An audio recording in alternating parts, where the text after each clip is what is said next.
Today we're going to be taking a look at Houdini and his Essentials for Life supplement.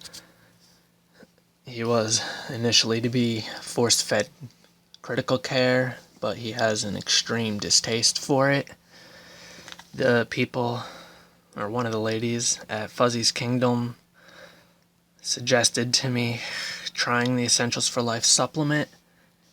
And as you can see by the empty bags, it is something he really seems to like. At first, the smaller bag was gone pretty quickly. The larger bag, and that was gone a lot faster than I thought it would be anyway. Now I got 2 more large bags on standby for. This is the supplement I had already made for his current feeding.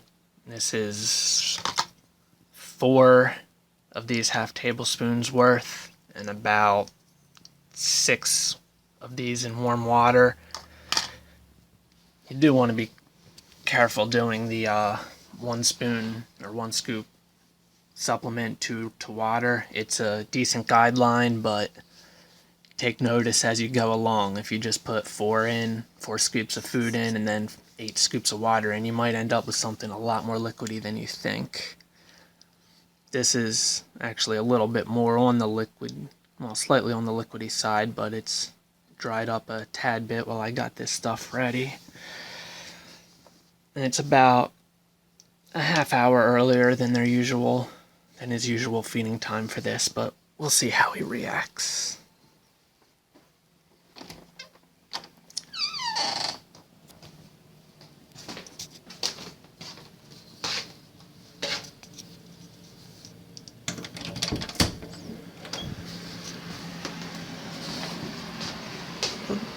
There he is, sticking it, and there he goes. He sees it's me, he thinks it's feeding time. And he runs straight down to where he gets fed at.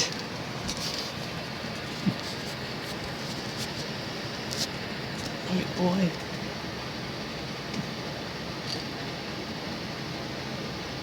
Chilling on my finger. Yeah.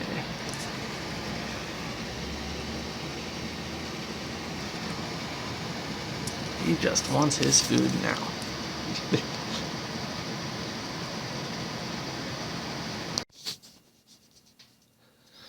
And since I do this current time feeding at around the same time as I have to feed all the rest of my chins, I took a moment to sweep up that bottom shelf before I gave him his food. That way I can clean the rest of the cage and the other cages while he's eating the majority of his food. And it looks like Chico decided to say hello. Unfortunately, I can't have both of them down here at the same time, otherwise Chico will try and probably steal Houdini's food. So come on, boy. No. Hey, come on. Go on up. That's right. Since he's pathologically afraid of being picked up, usually a touch on the backside is enough to get him running. And I have this really thin poplar board that's cut to the full length of that I can use to separate these cages temporarily. But for the record, it's a pain in the ass putting in with just one hand.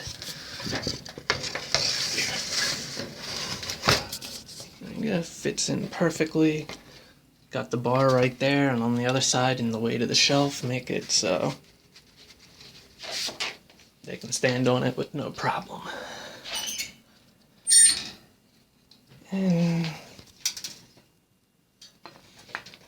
time to give him his food.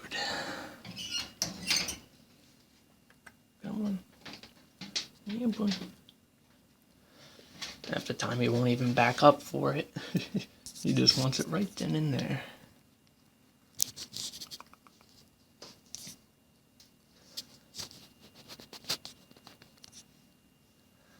as you can see, he has no problem eating this. So, it's much better than having to force feed him. Initially, when I was trying to syringe feed him the critical care, he despised it. When I switched over to this, I had started with the syringe, which once he realized it was a new food and that he liked it, he started going for it no problem, to the point where I decided to try and put it in a bowl or something, see if he would do it voluntarily. And as you can see, he certainly does.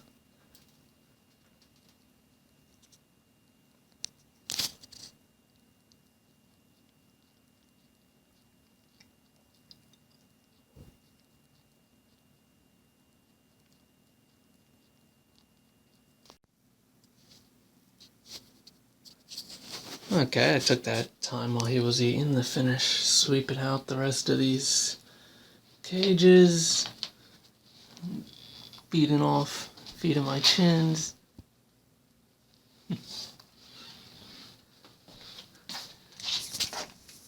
And back to Houdini. Now, when the when the food gets down to that level in the bowl, he has a hard time reaching it with the shape of the chin, skull, nose, mouth, whatnot. So I usually have to try and re-bunch all of this up into a larger puddle so he can reach it. And he knows what I'm doing. And he wants at it. So, bunch it back up into a nice little ball. Oh, back up. Back up, boy.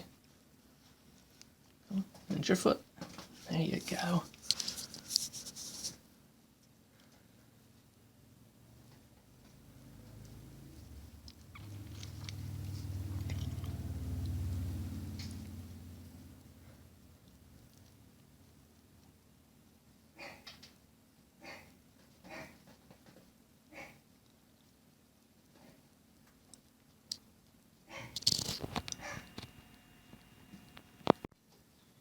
And now he's back being done with that again.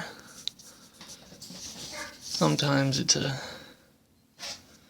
fine line between can't being reached or being a little picky at the end.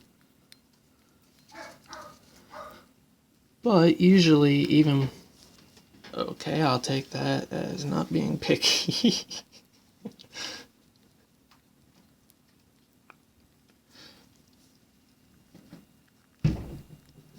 Back up. But, someone's here, he's getting scared by the noise.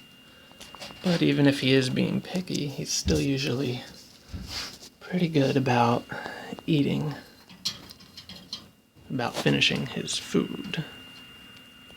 And just put it in front of his face and he usually gets the message and he'll keep going.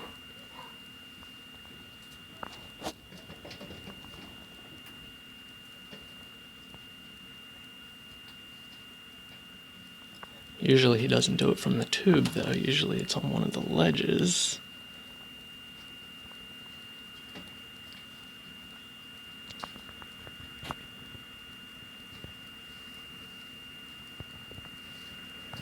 And now it's that last little bit down too much for him to be able to reach.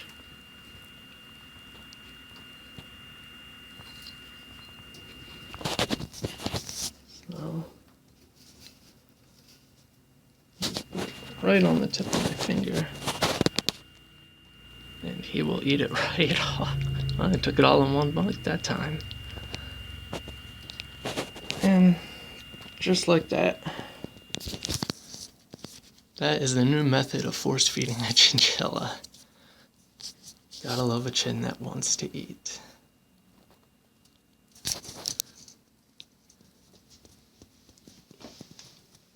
And of course, gotta remember to take this out. Otherwise you'll have an unhappy chin up here.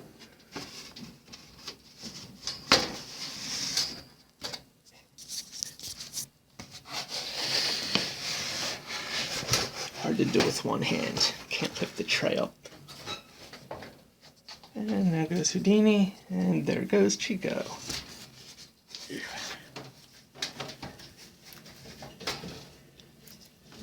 And Houdini into the hut. And Chico finally gets some of his food.